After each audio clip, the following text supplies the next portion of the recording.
নমস্কার বন্ধুরা, বাংলার ইনভেস্টর ইউটিউব চ্যানেলে আপনাদের সকলকে স্বাগত জানাই। চ্যানেলে প্রথমবার এসে থাকলে চ্যানেলটা অবশ্যই সাবস্ক্রাইব করে রাখবেন এবং তার সঙ্গে সঙ্গে পাশে থাকা বেল আইকন টিপে অল অবশ্যই সিলেক্ট করে রাখবেন, যাতেই পরবর্তী ভিডিওগুলোর নোটিফিকেশন আপনাদের কাছে সময় মতো পৌঁছে যায়। তো চলুন এই ভিডিওটা শুরু করা যাক। প্রথমেই এফআইআই এবং ডিআইআই এদের ডেটা দেখে নেব। তো আজকে ভারতীয় মার্কেটে যেভাবে সেলিং তৈরি হয়েছিল, তো এরকমটা মনে হচ্ছিল যে এফআইআই দের তরফ থেকে হয়তো একটা বড় সেলিং প্রেসার তৈরি হয়েছে, কিন্তু যদি দেখেন আজকে এফআইআই দের তরফ থেকে সেরকম বড় সেলিং কিন্তু হয়নি। তো আজকের দিনে দেখতে পাচ্ছেন এফআইআই রা নিট এই 728 কোটি টাকা শেয়ার বিক্রি করেছে এবং সেখানে উল্টো দিকে ডিআইআই এরা প্রায় 8 থেকে 9 গুণ বেশি শেয়ার কিনেছে। এরা 6156 কোটি টাকা শেয়ার কিনেছে। তো এখান থেকে কিন্তু এটাই বোঝা যাচ্ছে যে রিটেলরাই হয়তো মার্কেট থেকে বেশি শেয়ার বিক্রি করছে। আর এর আগের ভিডিওতে তো বলেইছিলাম এই গ্লোবাল মার্কেটের তুলনায় ইন্ডিয়ান মার্কেট ভালো পারফর্ম করছে, মানে গ্লোবাল মার্কেট ধরুন 1 থেকে 1.5% পড়ছে, সেই তুলনায় ইন্ডিয়ান যে মার্কেট রয়েছে এই নিফটি সেন্সেক্স এগুলো কিন্তু 0.5%-এর কাছাকাছি পড়া। তো তুলনা যদি করেন তাহলে কিন্তু ভারতের মার্কেট ভালো পারফর্ম করছে।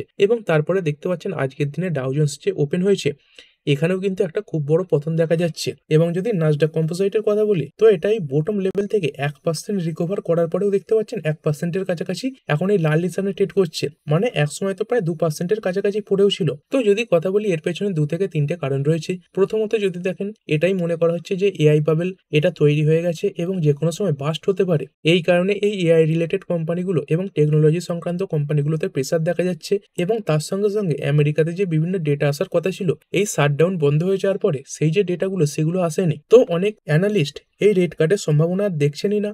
এবং এই দুটো কারণের জন্যই কিন্তু মূলত এই আমেরিকান মার্কেটে প্রেসার দেখা যাচ্ছে এবং তার সঙ্গে সঙ্গে গ্লোবাল মার্কেটে প্রেসার দেখা যাচ্ছে। এবং তার সঙ্গে সঙ্গে যদি কথা বলি আজকের দিনেই একটা ফ্রেশ রিজন কিন্তু সামনে আসছে। তো এনাকে অনেকেই চেনেন, সুন্দর পিচাইজি, গুগলের সিইও। তো এনার তরফ থেকে আজকে এই এআই বাবেল সংক্রান্ত কিন্তু কিছু তথ্য সামনে এসেছে। তো ইনি কি বলছেন, তো দেখতে পাচ্ছেন তিনি এটাই বলছেন, no company is going to be immune. Google was Sundar Pichai on impact of AI bubble bursting. তো এই সুন্দর পিচাইজি তিনি এটাই বলছেন, এআই বাবেল যদি বাস্ট করে তাহলে কোনো কোম্পানি কিন্তু সেই বাবেল থেকে বাঁচতে পারবে না, মানে সমস্ত কোম্পানিগুলোতে বড় পতনও কিন্তু আসতে পারে। দেখতেই পাচ্ছেন, once no company is immune if the AI bubble bust. তো তিনি এটাই বলছেন বিভিন্ন বড় বড় কোম্পানি এই যে এআই সিস্টেম সেটাকে অ্যাগ্রেসিভলি অ্যাডপ্ট করার চেষ্টা করছে, যাতে করে কোম্পানির খরচ কমানো যায় এবং কোম্পানির প্রফিট বাড়ে। এবং গুগল তার সঙ্গে সঙ্গে যে কম্পিটিটর জেমিনি চ্যাটবট, তার সঙ্গে সঙ্গে বিভিন্ন যে এআই চিপস সেখানে বড় বড় ইনভেস্টমেন্ট আসছে। এবং তার সঙ্গে সঙ্গে দেখতে পাচ্ছেন এই যে ওপেন এআই রয়েছে, মাইক্রোসফট, এখানেও কিন্তু বড় বড় ইনভেস্টমেন্ট হচ্ছে। তো এই এআই টেকনোলজি এটাকে পারফেক্ট করার জন্য অনেক অনেক ডলার এতে কিন্তু ইনভেস্ট করা হচ্ছে। তো যদি কোনোভাবে এই এআই বাবেলটা বাস্ট হয়ে যায় বা ইনভেস্টরদের ভরসা উঠে যায়, তাহলে কিন্তু এই প্রতিটা কোম্পানি পড়বে এবং তারই এফেক্ট আজকে আমেরিকান মার্কেটেও দেখতে পাচ্ছেন। যদি দেখেন এই গুগল এর যে পেরেন্ট কোম্পানি আলফাবেট, এটা দেখতে পাচ্ছেন 0.28% নিচে। তো এটা দেখতে পাচ্ছেন এই নাসডাক কম্পোজিটের মতোই চার্ট প্যাটার্ন দেখা যাচ্ছে, শুরুতে অনেকটা ডাউন এবং তারপরে রিকভারি দেখিয়েছে, এখন 0.35% ডাউন। তারপরে এই মাইক্রোসফট এটা দেখতে পাচ্ছেন 3.24% পতন দেখা যাচ্ছে। তারপরে এই যে ফেসবুকের পেরেন্ট কোম্পানি মেটা, এতেও 2%-এর কাছাকাছি পতন রয়েছে। তারপরে এই পালান্টিক টেকনোলজি, যেটাতে কিছুদিন আগে এই মাইকেল বুরিজি এই শর্ট করেছিলেন, তো এটা এই মুহূর্তে 1%-এর কাছাকাছি ডাউন।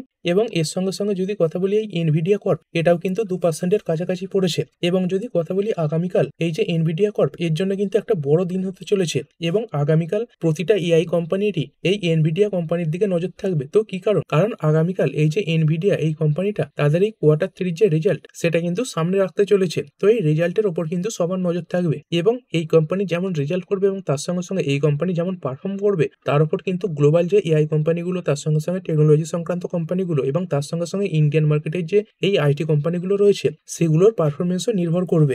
আর এরপরে চলুন কিছু ইন্ডিয়ান মার্কেটের কোম্পানি নিয়ে কথা বলা যাক। তো আজকের দিনে দেখতে পাচ্ছেন মহানগর গ্যাস লিমিটেড প্রায় 2%-এর কাছাকাছি বেড়েছে। তবে যদি একটু লম্বা চার্ট প্যাটার্ন দেখেন, এই কিছুদিন আগেই দেখতে পাচ্ছিলেন এই কোম্পানিতে কিন্তু 40%-এর কাছাকাছি অল্প দিনের মধ্যে শার্প পতন এসেছিল। তো তার পেছনে কি কারণ ছিল, কোম্পানির যে বিজনেস সেখানে কিছু প্রবলেম দেখা গিয়েছিল। তো কোম্পানি মূলত কি করে থাকে, এই মুম্বাইয়ে এই যে সিএনজি সেটা সাপ্লাই করে থাকে। তো কোম্পানির একটা পাইপলাইনে বড় সমস্যা হয়েছিল এবং যেইখান দিয়ে কোম্পানি তাদের 40% গ্যাস সাপ্লাই করে থাকে এবং সেই যে পাইপস সেখানে কিছু প্রবলেম দেখার পরে কিন্তু এই যে সাপ্লাই সেখানে প্রবলেম দেখা গিয়েছিল এবং স্টকটা পড়েও ছিল। তো কোম্পানি গতকাল এই রিপোর্ট সামনে রেখেছে যে আজ থেকেই তাদের যে বিজনেস সেটা কিন্তু পুরোদমে শুরু হয়ে গেছে। তো এই রিপোর্টের পরেই আজকের দিনে কিন্তু কোম্পানিটা ভালো পারফর্ম করেছে। এরপরে কথা বলবো টিভিএস মোটর কোম্পানি লিমিটেড। তো ইন্ডিয়ান মার্কেটে টু হুইলার সেগমেন্টে এটা একটা স্ট্রং কোম্পানি এবং কোম্পানিকে বড় করতে গেলে কি করতে হবে, কোম্পানির যে বিজনেস সেটা বাড়াতে হবে বা কোনো নতুন সেক্টরে এন্ট্রি নিতে হবে। তো কোম্পানি কিন্তু সেরকমই কিছু পদক্ষেপ নিয়েছে।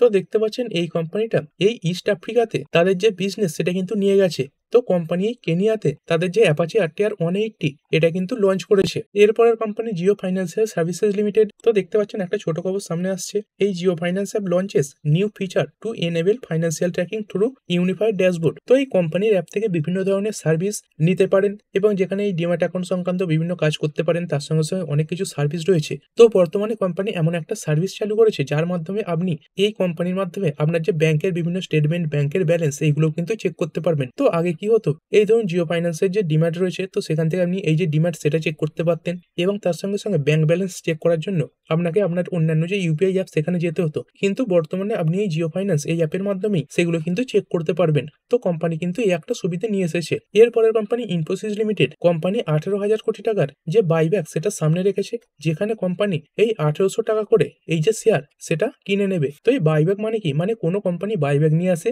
এই মার্কেট প্রাইসের থেকে, মানে যখন বাইব্যাক ঘোষণা করে তার থেকে কিছু বেশি দামে কোম্পানি নিজেই তাদের শেয়ার কিনে নেয়। তো সেই বাইব্যাকের যে শেয়ার কেনার লাস্ট ডেট কবে ছিল দেখতে পাচ্ছেন, নভেম্বর 13। তো যারা এই নভেম্বর 13 বা তার আগে শেয়ার কিনে রেখেছেন এবং এখনো পর্যন্ত এই ডিম্যাট অ্যাকাউন্টে ধরে রেখেছেন, তারা কিন্তু এই বাইব্যাকে অংশগ্রহণ করতে পারবেন। আর আগেও বলেছিলাম, তো অনেকে বলছেন ধরুন আমার কাছে 100টা শেয়ার রয়েছে, তো কোম্পানি কি সব শেয়ার কিনে নেবে? তাহলে তো অনেক লাভ হবে। এই দেখুন না, বর্তমানে 1500-র কাছাকাছি চলছে। তো কোম্পানি যদি সব শেয়ার কিনে নেয় তাহলে তো এক একটা শেয়ার পিছু 300-র বেশি লাভ। কিন্তু কোম্পানি তো এরকম করবে না। ধরুন যত পরিমাণে অ্যাপ্লাই হয়েছে বাইব্যাকে, তো সেই অনুযায়ী একটা অ্যাকসেপ্টেন্স রেশিও কিন্তু সামনে আসে। তো সেই ফুল ডিটেলস কিন্তু আজকে সামনে চলে এসেছে। তো চলুন সেটা একটু ডিটেলসে দেখে নেব এবং সেই ডেটও সামনে চলে এসেছে। তো এই রিটেল ইনভেস্টরদের জন্য এই যে অ্যাকসেপ্টেন্স রেশিও সেটা কত রাখা হয়েছে, 2:11, মানে 11টা শেয়ার পিছু এই কোম্পানি কিন্তু 2খানা শেয়ার কিনবে।